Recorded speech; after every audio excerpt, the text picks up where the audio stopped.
কন্যাযাত্রী বোঝাই pickup van গত 15 তারিখ উল্টে আহত প্রায় 25 জন। আহত পরিবারগুলির পাশে দাঁড়ালো স্থানীয় প্রশাসন। শনিবার অসহায় পরিবারগুলির হাতে কিছু শুকনো খাবার তুলে দেওয়া হলো।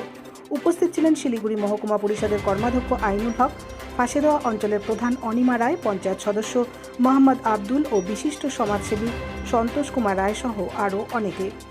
গত বুধবার 15 মে শিলিগুড়ি মহকুমার ফাঁসিদেওয়া ব্লকের হেলাগঞ্জ গ্রাম থেকে কন্যাযাত্রী বোঝাই দুটি পিকআপ ভ্যান বিহারের উদ্দেশ্যে রওনা দেয়।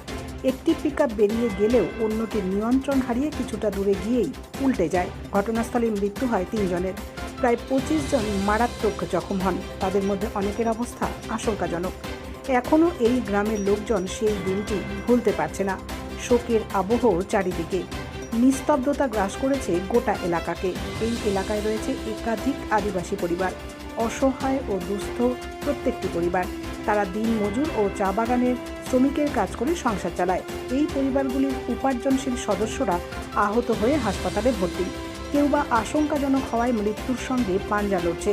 বর্তমানে এই পরিবারগুলির বাকি সদস্যদের খাবার জোগানো দুষ্কর হয়ে উঠেছে।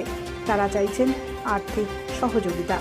সকলকে পাশে থাকার অনুরোধ জানান তারা। এদিন সেই গ্রামের আহতদের পরিবারের হাতে চাল, ডাল, আলু ও বিভিন্ন খাদ্য সামগ্রী তুলে দিল স্থানীয় প্রশাসন। শিলিগুড়ি মহকুমা পরিষদের কর্মাধ্যক্ষ আইনুল হক বলেন, গত 15 তারিখ দুর্ঘটনায় আহতদের পরিবারের কাজ করার মতো লোক নেই। যারা কাজ করত তারা আহত হয়ে হাসপাতালে চিকিৎসাধীন। আমরা সকলে মিলে দলের ঊর্ধ্বে উঠে কিছু শুকনো খাবার দিলাম। আগামীতেও পরিবারগুলির পাশে থাকার আশ্বাস দেন আইনুল হক। আপনারা সকলেই জানেন যে গত 15 তারিখে এই হালাগঞ্জ থেকে বৌভাত খাওয়ার জন্য যে রওনা হয়েছিল, রওনার ফলে গাড়িটা দুর্ঘটনায় ক্ষতিগ্রস্ত হয় এবং 3 জন মারা যায় এবং প্রায় 15-20 জন আহত অবস্থায় এখনো মেডিকেল কলেজে চিকিৎসাধীন। সেই সুবাদে আমাদের এই হালাগঞ্জ গ্রামে যারা কাজ করে খেত, প্রত্যেকটা পরিবার আজকে 4 দিন ধরে হয়তো যে রোজগার করার মতো ক্ষমতা সেটা হারিয়ে ফেলেছে বা লোকও নেই কাজ করার মতো। তার জন্য আমি এবং আমাদের সন্তোষবাবু তথা আমাদের আনুষ্ঠানিক আরো অনেক সরকার করছে, সকলেই মিলে আমরা হয়তো সামান্য কিছু একটু আহারের ব্যবস্থা করেছি, যে শুকনো আহার। এটা আমরা আজকে স্থানীয় নেতৃত্ব, পঞ্চায়েত প্রধান, পঞ্চায়েত সমিতি থেকে শুরু করে সকলে মিলে একটা ছোট্ট অনুষ্ঠান করে আজকে আমরা দিলাম।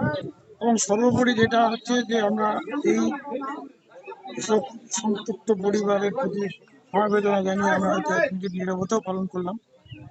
আগামী দিনে এই গ্রামের কোনো রকমের অসুবিধা নয় সেই বার্তাটা আমরা দিতে এসেছি। কারণ 15 তারিখে দুর্ঘটনার পরেই প্রায় 4:30-5টার দিকে আমাদের বর্তমান রাজ্য সরকারের নরেন্দ্র আমার মুখ্যমন্ত্রী মমতা ব্যানার্জি একটা মেসেজ আছে যে পাশে গিয়ে দাঁড়াতে হবে।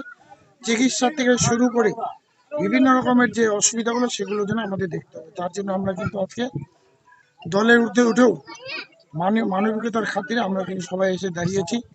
আশা করি আগামী দিনেও আমরা এইভাবে কাজ করতে পারবো, এটুকু আশাবাদ ব্যক্ত করছি। আর আপনারাও পাশে আছেন, বিশেষ করে সংবাদ মাধ্যম যে সত্য ঘটনা প্রকাশিত করেছে, এর জন্য সংবাদ মাধ্যমকে আমি ধন্যবাদ জানাবো।